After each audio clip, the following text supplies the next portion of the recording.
Quais as etapas da avaliação nutricional que você precisa contemplar quando faz uma consulta de nutrição?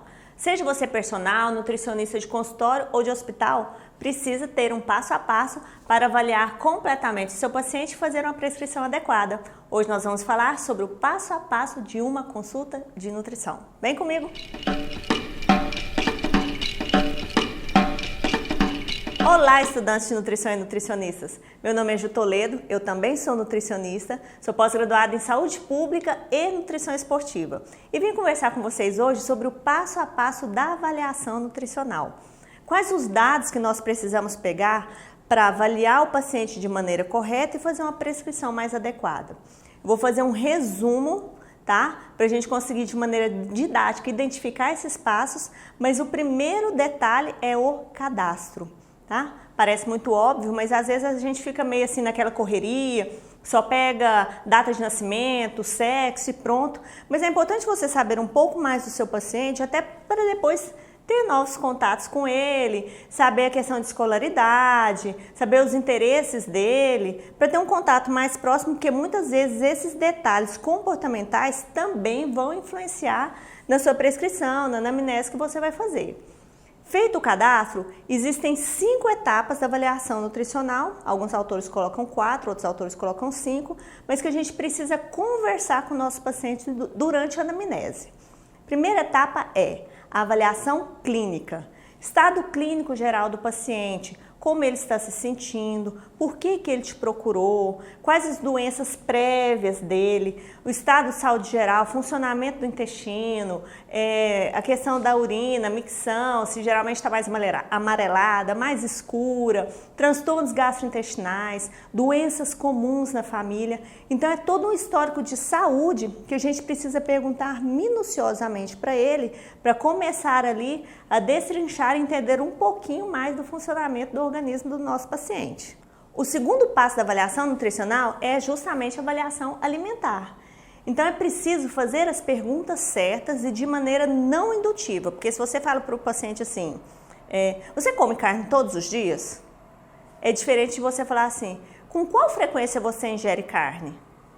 Então você tem que ter cuidado na maneira de perguntar e fazer as perguntas que são importantes sobre alergias alimentares, sobre intolerâncias, sobre preferências, horários de consumo dos alimentos, né? Não dá para você falar para ele, olha, nesse horário você vai tomar uma vitamina de frutas, sendo que é um horário que ele vai estar sempre no meio de uma reunião, no escritório, um horário específico, que ele não vai poder sacar o liquidificador de dentro da pasta e fazer um creme de frutas ali, porque o nutricionista falou que tem que ser aquela hora, tá? Então a gente precisa conversar bastante, trocar ideias sobre o hábito, sobre as preferências, sobre as experiências prévias com outros nutricionistas, com outras tentativas de reeducação alimentar, até para entender um pouco mais do comportamento dele em relação ao alimento e em relação ao objetivo dele. O terceiro passo é a avaliação comportamental. Você precisa perguntar um pouco mais da relação dele com a comida, da questão de ingestão de bebidas alcoólicas, prática de atividades físicas, tabagismo.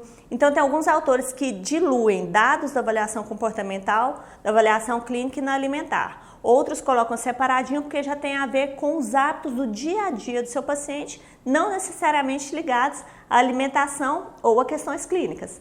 Então, nas planilhas da CUC a gente tem todos esses passos e a avaliação comportamental ela é separada das outras que eu acabei de falar com vocês.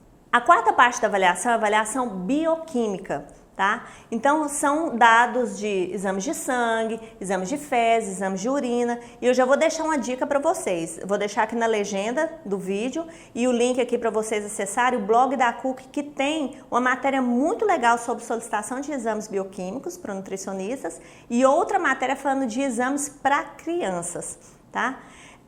Esse tipo de avaliação é muito complexa, na minha opinião, a gente tem que estudar bastante.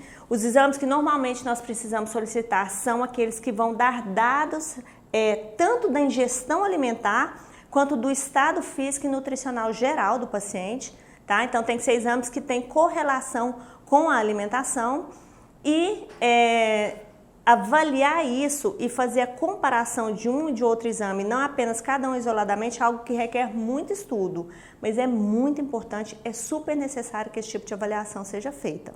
E a quinta parte da avaliação é a minha preferida, que é a antropometria ou avaliação antropométrica. É medir o corpo da pessoa, fazer as medidas de circunferência ou perímetros, as dobras cutâneas, jogar isso em fórmulas para saber quantos por cento de gordura a pessoa tem, comparar a concentração de gordura, se está mais no abdômen, se está mais no quadril, qual a relação disso com a chance de ter problemas cardiocirculatórios, tá? Então existem vários protocolos para populações diferentes, para etnias e idades diferentes. Eu já fiz vários vídeos aqui falando sobre detalhes de antropometria e quero fazer muito mais. Fiz TCC sobre isso também.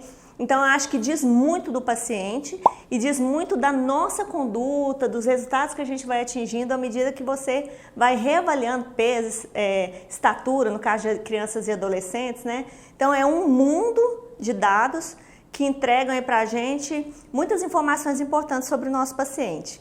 E ainda existe um sexto passo da avaliação que nem todo nutricionista faz, mas deveria muito fazer, que são os sinais e sintomas. Sinais é o que você vê, sintoma é o que o paciente sente.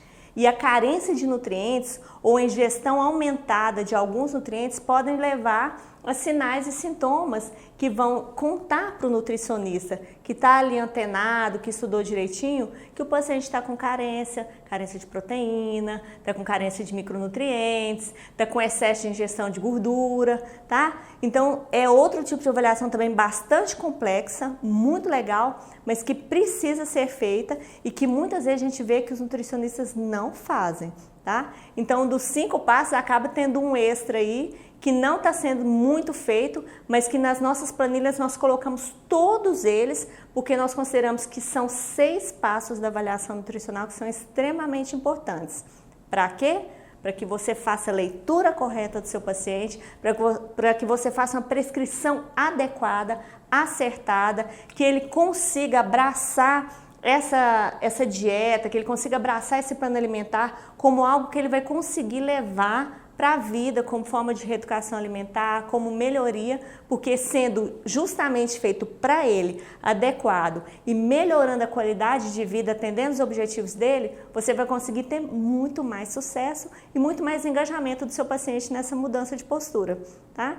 Então, novamente eu vou deixar o link aqui das nossas planilhas para você dar uma olhadinha e sabendo que fazer as perguntas certas é fundamental para que você tenha as respostas adequadas e todos os dados para levar o seu paciente a atingir o objetivo que ele deseja. Até terça!